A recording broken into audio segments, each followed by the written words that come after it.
Yeah, and speaking of the emperor having no clothes, we see this story from Ashley Parker, Washington Post, saying Pence 2024. Pence advisors say the former vice president is likely to run for president in 2024, a decision he will make regardless if Trump also runs.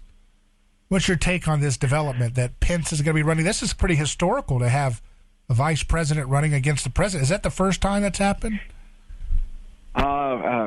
First time that I can think of, and the only thing that would kind of come similar to that is, when Jimmy Carter was challenged by a leading Democrat, good old Ted Kennedy back in the day, obviously not within the executive office itself, but it is very interesting to see play out this inter-party civil war of sorts, which is already in kind of full phase right now during all these proxy battles that are going on within various Republican primaries at both the Senate and gubernatorial level all across the country.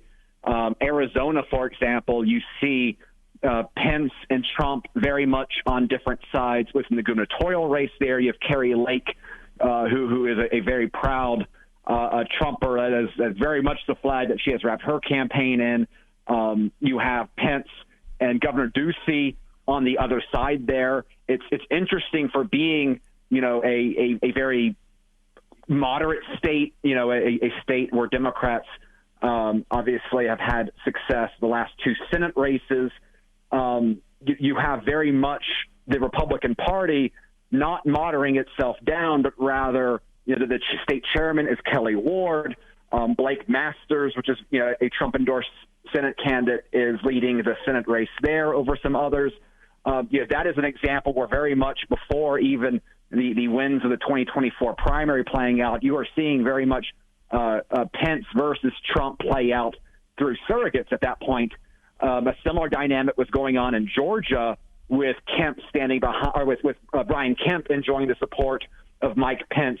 Trump obviously putting a lot of weight in other candidates down ballot. That was a state where, again, similarly, it's very similar to Arizona in terms of its margins right now in some of the trends there. Yet Georgia was very much a poor performing state in the primaries, whereas Arizona, while we're still a few weeks away from those primaries being settled, that's one that seems to be trending more towards the Trump wing of the GOP. I don't know if there's perhaps a dynamic there where you see obviously a higher Hispanic presence within Arizona, whereas Georgia, you have more of the increase of college-educated suburban white voters. Some of the interesting political trends there. But I very much think you're definitely going to see, at the very least, a Pence versus Trump primary, and that's without factoring in a possible DeSantis run. That's not factoring in Larry Hogan, who is kind of the embodiment of the MSNBC-approved Republican at this point, who just lost his own proxy war battle with Trump in the Maryland governor primary last night with Dan Cox, a Trump-endorsed guy, beating the Larry Hogan guy, and Larry Hogan's already pitching a fit and acting very much the sort of personality that he complains Trump for having, neither here nor there.